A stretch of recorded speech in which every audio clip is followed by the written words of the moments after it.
I think one like as a kid, like one of the cool like my favorite like creators ever was Stickmaster Luke, and getting to a point where I was big enough to like meet him and talk to him like on like on a personal level. That was really big for me, and I was like it's like inside I'm always gonna fangirl when I see Stickmaster Luke. Yeah, he meant a lot to me as a kid, and yeah, meeting him like at the internship, like in person, just talking to him like as a person, that was probably one of my wow, I made it this far moments. In this episode, we talked with Eric, now Do the Harlem Shake. He's the creator of the normal elevator on Roblox with over 300 million visits. We talk about some of his struggles and challenges that he faced, as well as his internship with Roblox and some partnerships that he had along the way. My name is Eric. I've been creating Roblox games for the past 6 years. I've made one major game called Normal Elevator that took off in 2015. The first week I released it, it got 2 million visits. At this point, it has, I think, 375 million visits.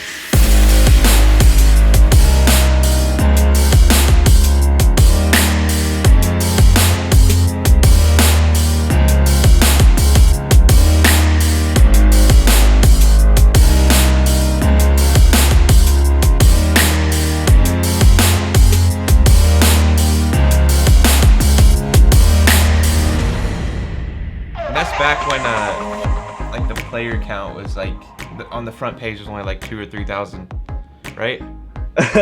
Yeah, so when I saw my game hit the front page, it wasn't like as big as like the games now, but it still hit number 1, and it went to 7,500 players. Did you have a following before you released the game?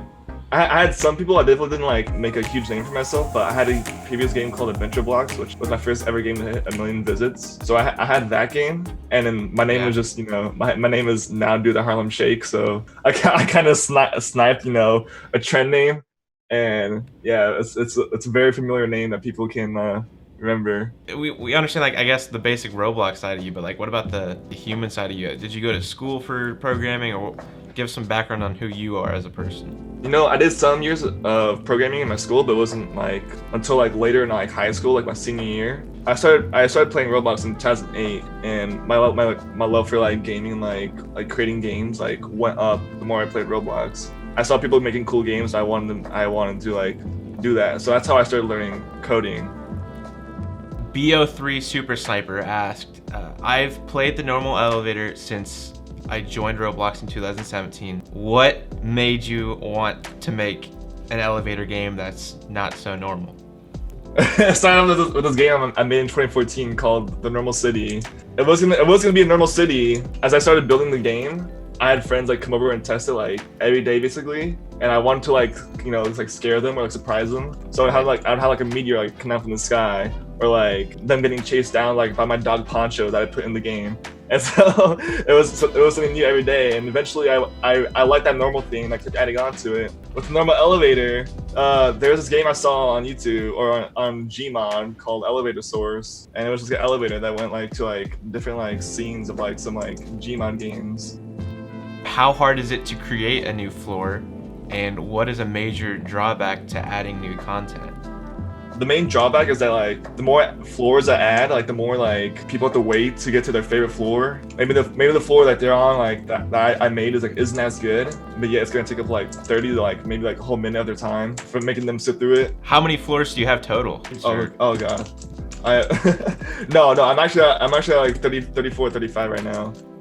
I want to talk a little bit more about things you've done with Roblox, because you're more so than I guess a developer. You're kind of more a Roblox partner in a way. What all have you done in that regard? I think it was like in 2015 is when I first had like my official like partnership with Roblox, and that was the one I was talking about, the Doctor Strange one. All they wanted me to do was just put like billboards in the game, like around like different floors, advertising the Doctor Strange game. And I guess they saw like my game was like a good like strange strange game, so it kind of fit the theme. It wasn't until like a year later in 2017 is when I did my internship with Roblox. I applied for the internship program in 2016, like October, when they opened it up. Eventually in January, they let me know that I got accepted. That was really big for me, because like I still don't consider myself like experts like scripter. Like there's names out there that are like huge, like for like known for scripting, like Quincy, and I just made an elevator game. So like for me, from my side, it was a very long build up to get to where I'm at in terms of like making games, because I started trying when I was a kid, like in 2008. I remember like literally having no concept of like everything I was going to script. I remember thinking that like I'm not going to understand this ever. This doesn't make sense in my brain. And then eventually in 2014 is when I started like picking up small knowledge, and like something clicked in my brain. I'm like, oh my goodness, oh my god, the gear's turning, I can finally like make something. Oh, also in 2013, my main account got terminated, which No way. yeah, which led to Now Do the Harlem Shake, because I didn't plan on my name being Now Do the Harlem Shake for the rest of my career, but now that I'm here, it's a household name. But What are some things that you wish you knew when you first started out creating on Roblox? there is a lot of learning. Like even when you think you've learned like it all, like in scripting, there's more. It gets harder. There's never a stopping point. Like when you're learning about scripting, you're like, okay, maybe I can try doing this now. And then, nope, you can't do that. You can in the future. You just have to learn about a lot more code. That is a big thing. Are you completely self-taught, or did you have resources that kind of helped you along the way? The resources I had were free models. Like when I started off, I would like, if I wanted to like make like a regen script for like a model I made, I would search up like regenerate button, or regen button. Like the purple button would pop up. I didn't understand that at first, but the more I started looking into those like regen scripts, I started understanding like the similarities between the scripts, what I had to change to like make it work for me. Along with that, I'll like look up YouTube tutorials for Roblox. I remember Roblox uploaded like one tutorial that really clicked for me, where I learned like how like functions work. Which basically like functions are like the main thing that like makes everything work. Like this is a function right here, sharks flying. So without that first tutorial, I would have been a longer way learning how to code. For example, like what's like one of the biggest challenges like in the past few years you've faced as a creator? Actually, I think I am my own enemy. Like motivation has been the biggest challenge for me like these past however many years. When I was working on Normal Elevator, like before it even came out, I had bad motivation. I think I was junior or senior in high school, and I was getting to that point where I didn't care much about succeeding, and I just wanted to pass. I just want to get like a passing grade. That was like basically my mood in person. Like with working on games, I wanted to work on games, but I was so demotivated. Like this game took 3 months, and it could have taken less. But instead of working on it like daily, I worked on it like every 2 weeks or so. Eventually, when it released accidentally, and it got popular. That's when I really got into like working on it again. I worked on it like every night. Like it is very hard for me to stay motivated, and I try to like, it's something like I shouldn't like base like my like development around like, oh, if I'm motivated today, I gotta put in as much hours as I can while I'm still feeling motivated. Now it's more of like, okay, you know what? Even if I hate working, I still need to do this because it's important. I don't know if you mentioned it earlier.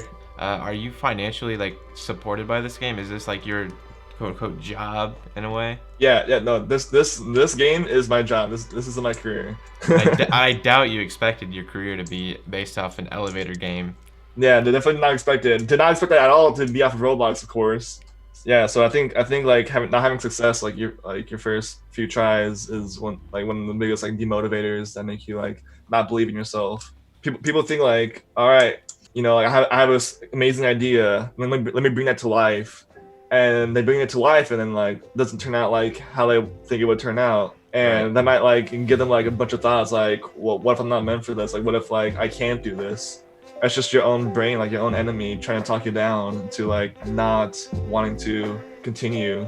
I wish I could like give you an entrance to my brain and how I felt when I didn't know, like I didn't understand scripting at all, and like felt like I could never script. There was a point where like I just like made myself truly believe that I can do anything with Roblox. If you're at that point too, where you feel like you can't do anything and you can't make anything great, keep trying. Literally, failure is the biggest thing that'll help you succeed. Because without failing, how are you gonna learn from your mistakes? How are you gonna update, like adapt, overcome?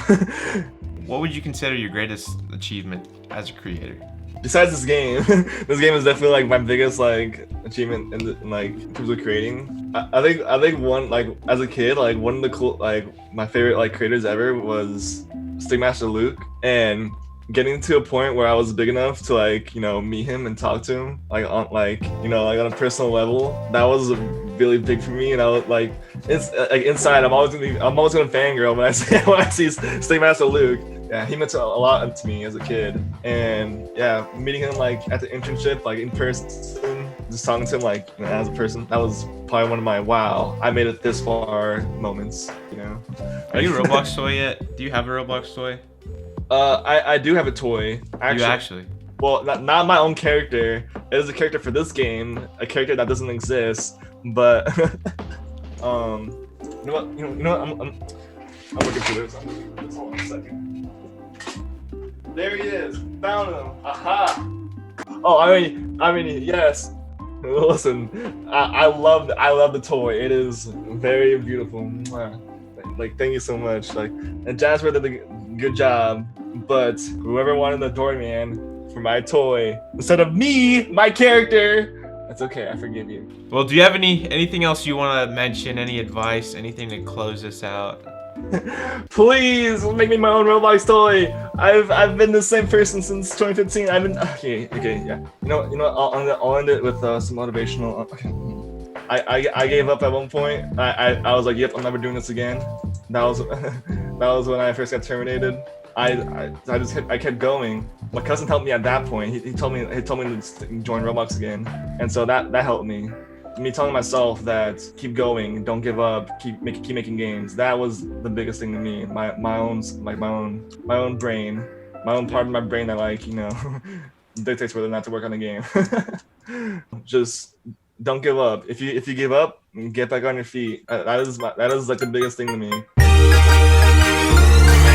Hey, hope you enjoyed this podcast. You can find more about the creator below in the description, as well as join our Roblox group and Discord channel to get involved with the episodes.